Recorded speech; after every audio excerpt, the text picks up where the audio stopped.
तो चलिए सुनते हैं आज की ये कहानी। ये कहानी है उस औरत की जो हर रात सिर्फ एक ही वक्त पर लौटती है, ठीक 3:17 पर। ये कहानी असल में एक चेतावनी से शुरू होती है। एक ऐसी सच्चाई जो उस फ्लैट से जुड़ी हुई है। मतलब वहां रहने का सीधा सा मतलब था कि किसी के पास जीने के लिए सिर्फ 3 महीने बचे हैं। बस इससे ज्यादा वक्त आज तक वहां किसी को नहीं मिला। तो सवाल ये उठता है कि आखिर ऐसा था क्यों? क्यों कोई भी उस फ्लैट में 3 महीने से ज्यादा नहीं रह पाया? इस सवाल का जवाब दिल्ली की एक पुरानी बिल्डिंग शांति अपार्टमेंट के एक गहरे राज में छिपा है। दिल्ली के एक बाहरी इलाके में ना आज भी ये बिल्डिंग मौजूद है।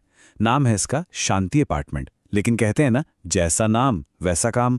यहां बिल्कुल उल्टा था। उस जगह पे शांति कभी नहीं रही। और इसी बिल्डिंग की तीसरी मंजिल पर है वो फ्लैट नंबर 307।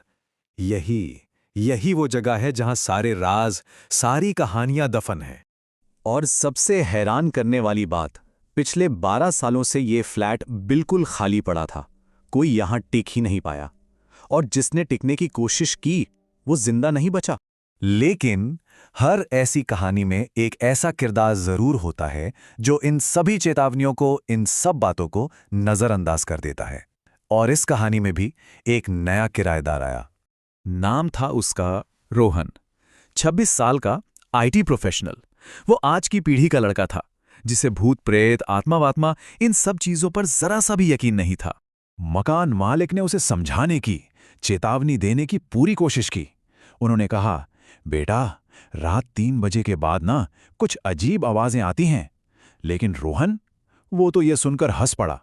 उसने साफ साफ कह दिया, अंकल, ये सब पुरानी बातें, भूत वूत कुछ नहीं होता। पर उसकी यही हंसी कुछ ही दिनों में चीखों में बदलने वाली थी। पहली रात आराम से निकल गई, सब नॉर्मल था। लेकिन जो असली खेल शुरू होना था वो दूसरी रात से होना था। वक्त ठीक 3:17। रात का वक्त, चारों तरफ घना सन्नाटा। और तभी दरवाजे पर एक हल्की सी दस्तक हुई। ठक ठक ठक। रोहन की नींद टूटी। उसने अपनी घड़ी पर नजर डाली। वक्त हो रहा था सुबह के 3:17। उसने जाकर दरवाजा खोला तो सामने एक औरत खड़ी थी। सफेद साड़ी में, बाल एकदम खुले हुए, और चेहरा इतना पीला पड़ा हुआ था जिससे जिसमें खून की एक बूंद तक न हो। बहुत ही धीमी, अजीब सी आवाज में वो बोली। सिर्फ एक सवाल पूछा उसने, पानी मिलेगा? अगले दिन सुबह जब रोहन उठा ना तो उसने कुछ बहुत अजीब देखा। घर के फर्श पर गीले पैरों के निशान थे। निशान जो मेन दरवाजे से शुरू होते थे और सीधे बाथरूम की दीवार के अंदर जाकर खत्म हो रहे थे। हाँ, दीवार के अंदर। अब यह सिलसिला रोज का हो गया। हर रात ठीक 3:17 पर वो औरत आती।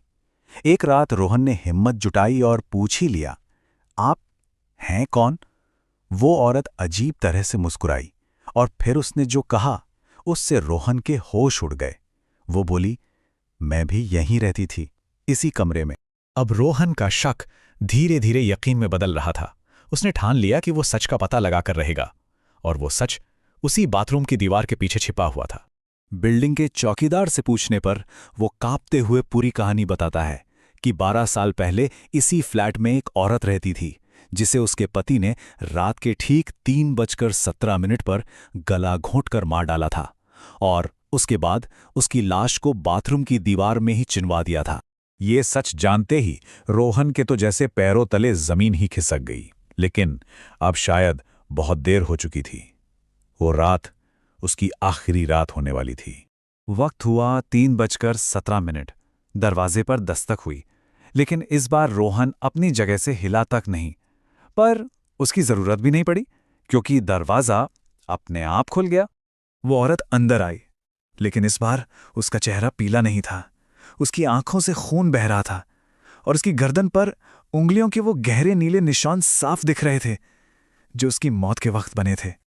वो धीरे धीरे रोहन के पास आई और सरगोशी में बोली, तुमने भी दरवाजा खोल दिया, ठीक वैसे ही जैसे उस रात उसने खोला था। अगली सुबह हुई तो फ्लैट नंबर 307 एक बार फिर खाली था। रोहन वहां नहीं था। बस उस बाथरूम की दीवार से एक और लाश की बदबू आ रही थी। आज भी लोग कहते हैं कि शांति अपार्टमेंट में अगर रात के 3:17 पे कोई दरवाज़ा खटखटाए तो क्या वो दरवाज़ा खोलना चाहिए? क्योंकि एक बात हमेशा याद रखनी चाहिए, वो सिर्फ पानी नहीं मांगती, वो उस घर में, उस दीवार में अपनी जगह मांगती है।